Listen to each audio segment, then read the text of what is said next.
Want to speak real English from your first lesson? Sign up for your free lifetime account at EnglishClass101.com. Hi everybody, my name is Alicia. In this lesson, I'm going to talk about the differences between would, could, and should. I'm going to give a very quick introduction to several different ways that we use these words and share a few example sentences so that you can get an idea of the kinds of patterns that we use when we're using these words. So let's begin with the word would. Okay. In blue, I've marked a couple of kind of key points for review of ways that we can use the word would. These are kind of made with some key grammar points in mind.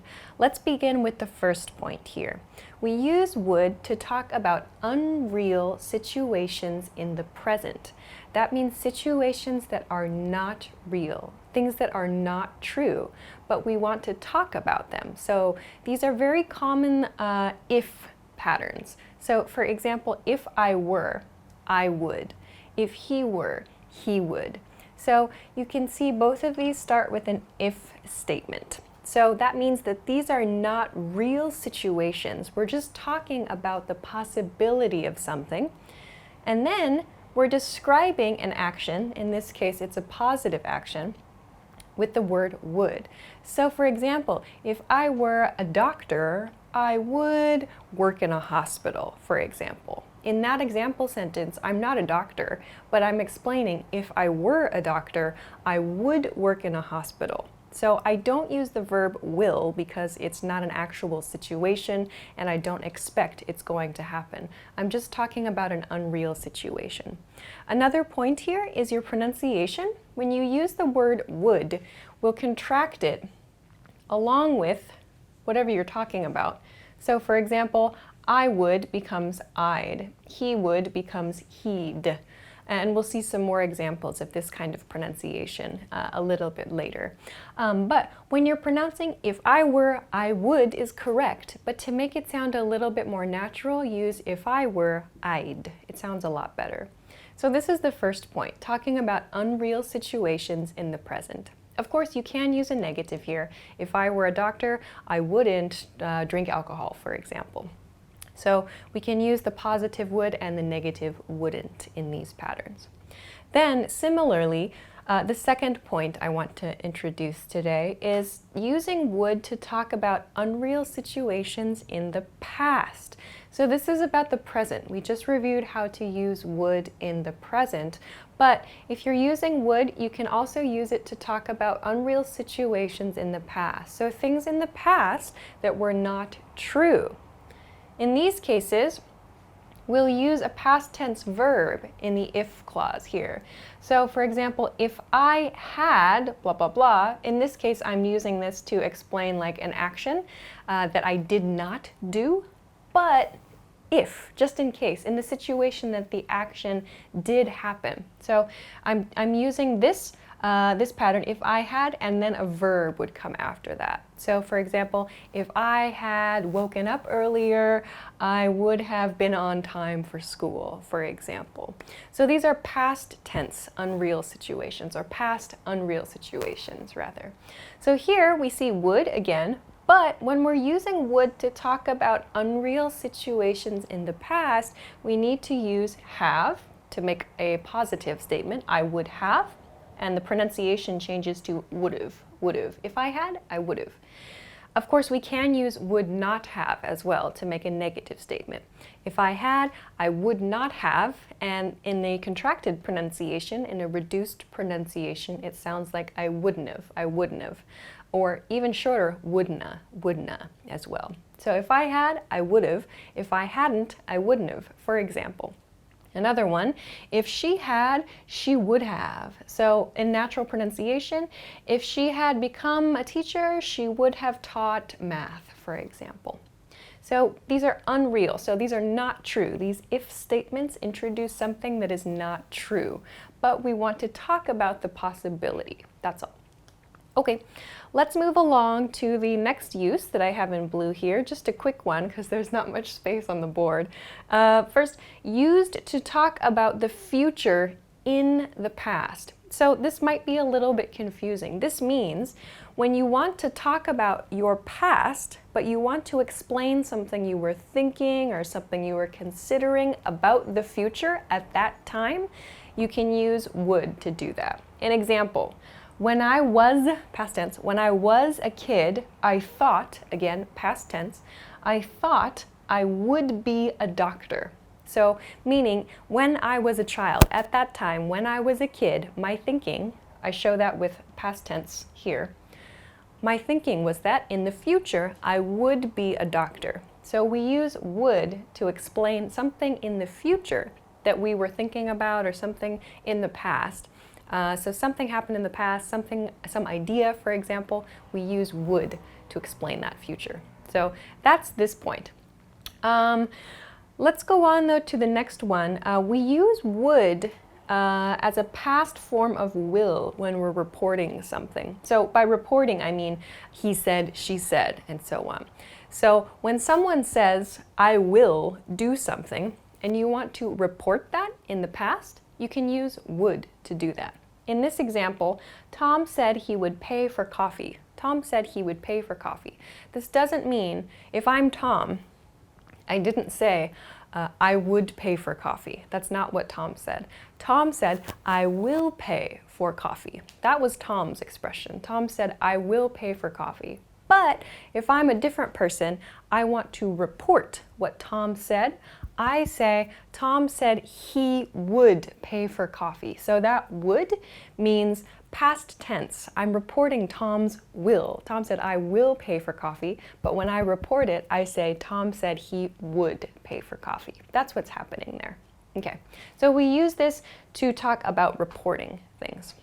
All right, those are some key points, but just some other reminders too about using would. We use would for formal requests, like would you like some coffee? Would you like some tea? We also use it to talk about regular actions in the past. This is similar to used to, but we use would to explain things that we did regularly. So for example, when I was a kid, I would eat ice cream every day, for example. Or when I was in university, I would see my friends every afternoon. So we can use would to do that, to explain regular activities in the past. But maybe these are particularly challenging, so you might need to take some time to review these grammar points as well. Okay, so let's move along and maybe compare this to could. Let's look at the second point for today. Could. We use could to talk about possible situations in the present. Possible situations. This is a key difference from would. Would is unreal situations, so it's something that is not true now. Could refers to something that is possible, like something we can possibly do now or very soon in the future. For example, we could see a movie today. In this sentence, we're showing it's possible to see a movie today. We can't use we would see a movie today. That doesn't make sense. Here we're expressing possibility only. We could see a movie today. It's possible to see a movie today. In this sentence, you could try a new recipe, for example. Here, it's possible to try a new recipe. It's possible for you to try a new recipe. So both of these actually sound like suggestions. So if someone said, what do you want to do today? And the other person replied, we could see a movie today. It's a suggestion. They're suggesting a possible activity. Same thing here. What do you want to eat for dinner tonight? The other person responds, you could try a new recipe, like for someone who's cooking. These express possibility, and we cannot use would here, because we don't use would to give like suggestions about things that are possible. We're just talking about a situation that's not true. Okay. So similarly, we can use this to talk about possible unreal situations in the past. So here, yes, we have unreal again, like we saw with would, but here we're also talking about possible situations. So let's look at the examples first, then we can compare. Here, past tense. If I had, I could have. And again, this actually reduces, could have reduces to could've, could've. If I had, or if I'd, I could've. So for example, if I had studied harder, I could have passed the test. If I'd studied harder, I could have passed the test. That's how a native speaker would say it. So if I had studied harder, I could have passed the test. This is actually quite similar to if I had studied harder, I would have passed the test. What's the difference there? This one sounds more confident. If I had studied harder, I would have passed the test. We're using would have here, meaning that there's a high level of confidence. Here, we're only talking about possibility. If I had studied harder, I could have passed the test. It was possible.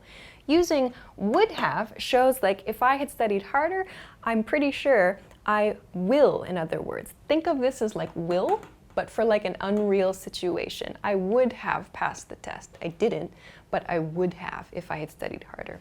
This is could have. So they're quite similar here, just different levels of confidence. In the next one, if you had, you could have. So in this example, if you had sent him a message, you could have met him for dinner. If you had sent him a message, you could have met him for dinner. So this means the other person did not send a message and therefore did not meet the other person for dinner, but it was possible to do that in the past. So here, if we use this expression, if you had sent him a message, you would have met him for dinner, it sounds a little bit odd because it's quite a high level of certainty. This is like will again. Like you would have met him for dinner. There's it's a definite thing. Here, however, it's just a possibility. If you had sent him a message, you could have met him for dinner. So that shows it would have been possible to meet for dinner, to use kind of a confusing expression there. But meaning the possibility was there, but you had to have done this thing first. So possibility here. All right. Let's move on to the next point. We use could to express past ability. Past ability. For example, when I was little, I could speak Spanish. So here we see, again, past. When I was little, meaning a little kid, physically little, I could speak Spanish. So we can think of this like past tense can. That's all. Okay, another one. We use this to express impossibility, that something is impossible, or for that matter, possible. So I'll show a possible example and then an impossible example too. Okay, first one. This could be the correct address. So meaning it's possible this is the correct address. This shows that there's just a possibility. If, however, we use not here, sorry, this says not. I know it's really small there, but if I use not, this could not be the correct address. Using could not shows something is totally impossible, 100% impossible, no chance. This could not be the correct address. It's not possible. So for example, this address is like 555 ABC Street. The correct address is like, I don't know, 444 ABC Street or something. This could not be the correct address. Something is wrong. Here, we see the same thing, could not, except I've contracted it. Also, I've used past tense here. So, that couldn't have been Sarah. She's at work. In this sentence, for example, I'm out shopping and I think I see my colleague Sarah. But I think to myself, no, that couldn't have been Sarah. So here's my past tense, couldn't have been. That couldn't have been Sarah. Sarah's at work. I know my colleague is at work. It's not possible that that was Sarah because Sarah is at work. I use couldn't have been to express that. So showing past impossibility. I use this expression to do it. Okay, lots there. A couple other reminders. We use could to ask permission. Could I do something? We also use it for requests as well. Could you please help me with something? So just a couple extra reminders there. All right, let's move on to the last point for this lesson, the word should. Should. So we use should to give and request advice. Examples, you should find a new apartment. So here, should comes before the verb. You should find a new apartment is a suggestion. That's advice to somebody. He should get a new job. That's someone's recommendation, a piece of advice. They should stop smoking. Again, advice. When you want to request advice, you could use a simple pattern like, what should I do? Or what do you think I should do? Or what should I get, for example. We also use should to talk about improvements to past action. So this is commonly used to express regret, or like we wish we had done something differently. We wish that we maybe chose something different. So examples of this: I should have studied more. I should have studied more. So here we have should. Here is my past activity that I did not do enough of. So here, in other words, my feeling is I did not study enough in the past. I want to express more study would have been better. So I say, I should have studied more. I should have studied more is a native speaker pronunciation. I should have studied more. So this more refers to more than I did in the past. So you'll see this used with the comparative form of adjectives quite a lot. Example, a second example, you shouldn't have had so much to drink. You shouldn't have had so much to drink. Here we see the negative. You shouldn't have had. You shouldn't have had is how we'll say it. You shouldn't have had so much to drink. In other words, you drank too much. You should not have had so much to drink. You shouldn't have had so much to drink. So you drank too much, in other words. So this is an improvement to a past action. Someone is suggesting an improvement, like I wish you hadn't had so much to drink, for example. You shouldn't have had. One more. He should have spoken to her. He should have spoken to her. He should have spoken to her. Here we see should, and again past in this case. So he should have spoken to her, meaning he did not speak to her, but the speaker feels, oh, he should have. That would have been a good choice. He should have spoken to her.